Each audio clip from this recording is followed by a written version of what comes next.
Well, for The View from Europe, I'm joined now by Samuel Doveri Vesterbye, who is the Communications Director for Young Friends of Turkey. That's an organisation working for improved dialogue between the EU and Turkey. The report found an overall negative trend in the respect for the rule of law and fundamental rights for Turkey. Is this a fair assessment, do you think? Yeah, I think the progress report of 2015 definitely reflects a quite fair and reasonably balanced approach towards Turkey and the progress that's been going on throughout the last 12 months. I mean, this can both be seen firstly in terms of how the progress report reflects on things like media freedom and the censorship which the EU accuses Turkey of, but it also reflects positively on other areas, like, for example, how Turkey has managed to align itself with the acquis communautaire, which is kind of the rule set of the EU. Well, how can Turkey address some of the concerns raised in the report? Because it was predominantly negative. There's a lot of negative criticism in here, that's for sure. I mean, I think the progress report should be seen as a question mark from the EU.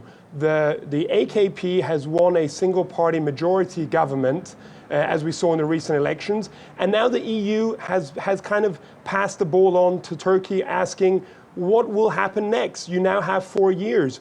Will you reform? Will you reform your judicial process? Will there be more judicial independence? Will there be more media freedom? Will there be less shoveling around of bureaucrats as we've seen in recent years? I think that's the main question what the EU is asking about. But at the same time, I also feel that the report definitely asks another question, and a very balanced one, which is, for the first time ever, the EU actually adds things like reference to the PKK being a terrorist organization.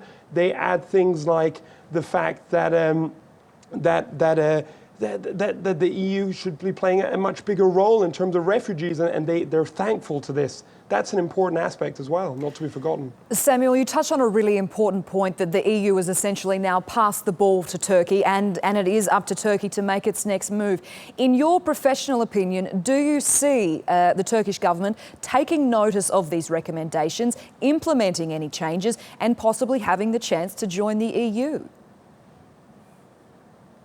Yeah, again, I mean, the simple fact, I mean, it depends on a lot of different factors, but this progress report, contrary to previous progress reports, should definitely be seen as a sort of olive branch. So there is a lot of criticism, as you've mentioned before, media, judicial, and so forth, but at the same time, they do refer to the PKK as a terrorist organization. They do refer to the parallel structure, something which the EU has rarely referred to before, and something that the Turkish government has been talking about for years. Now, the simple fact that you can see that the EU is trying to get into the head, into the mind frame of the Turkish government, implies that there is will on the EU side. So, I mean, regardless of what will actually happen, it is definitely the most desirable outcome for Turkey to try to pick up on these reforms, because, again, it's a form of olive branch. Samuel Doveri Vesterbye, thank you so much for your contribution this evening.